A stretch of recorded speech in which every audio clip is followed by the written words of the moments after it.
तर नाशिकच्या धर्मांतर प्रकरणात मोठी माहिती समोर आली आहे। व्हॉट्सअप ग्रुपमधून धर्मांतराचा कट उघड झाला आहे। नाशिकच्या TCS या प्रकरणाच्या SIT तपासाला आता वेग आलेला आहे।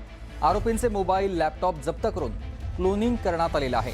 चॅटिंगमधून संशयास्पद संवाद समोर आलेले आहेत। पीडितांना फसवण्यासाठी ग्रुपचा वापर केल्याचा संशय आहे। डिजिटल पुरावेच आता संपूर्ण प्रकरणाचं सत्य उघड करणार आहे।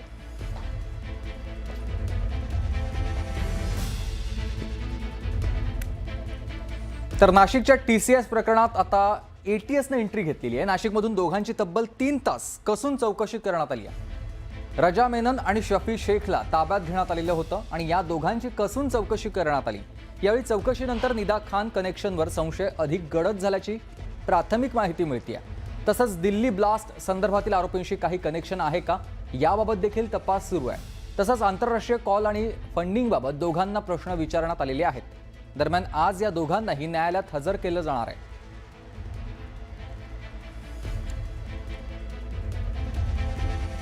तर TCS प्रकरणामधील दोघांना आज कोर्टात हजर केलं जाणार आहे। शफी शेख, रजा मेननला कोर्टात हजर केलं जाईल आणि दोघांची पोलीस कोठडी आज संपणार आहे। धार्मिक भावना दुखावणं, छळाचे गंभीर आरोप त्याच्यावरती आहेत। विनयभंग प्रकरणात देखील गुन्हे दाखल झालेले आहेत। दोघांचा काही तास ATSनं ताबा घेतलेला होता आणि ATS कडून पुढील कोठडीची मागणी होणार आहे। कोर्टाच्या निर्णयावर पुढील तपासाची दिशा आता ठरणार आहे।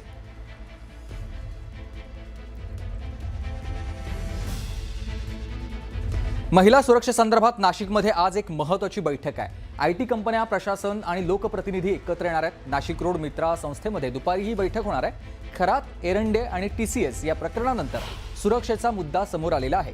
पॉश कायद्याचं विशेष प्रशिक्षण देखील यावेळी दिलं जाणार आहे।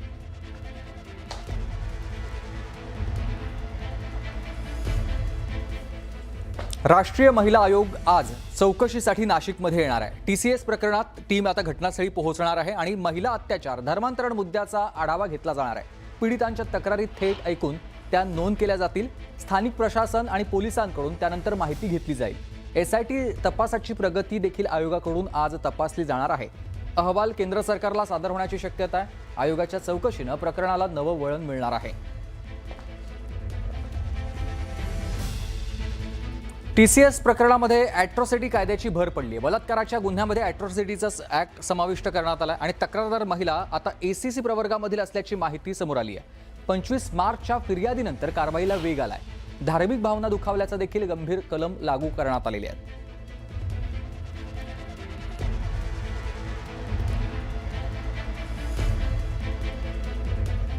तर TCS धर्मांतर प्रकरणातील फरार आरोपी निदा खान मागच्या 3 महिन्यांपासून मुंब्र्यातल्या खासगी रुग्णालयात उपचार घेत होती आणि अशी माहिती सध्या सूत्रांकडून मिळते।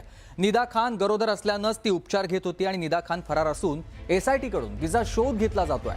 निदा खान गरोदर असल्यामुळे ती मागच्या 3-4 महिन्यांपासून मुंब्र्यात वास्तव्यास होती आणि त्या ठिकाणी ती एका खासगी रुग्णालयात उपचार घेत होती अशी माहिती सध्या समोर आलेली आहे।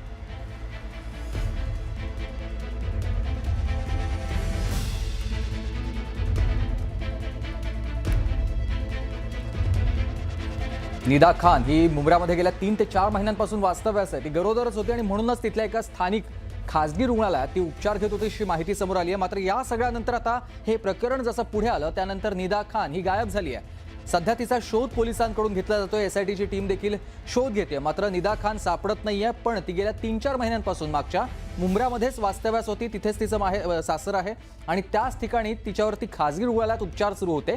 मात्र या सगळ्यानंतर आता ती गायब आहे आणि पोलीस तिचा शोध घेत आहेत।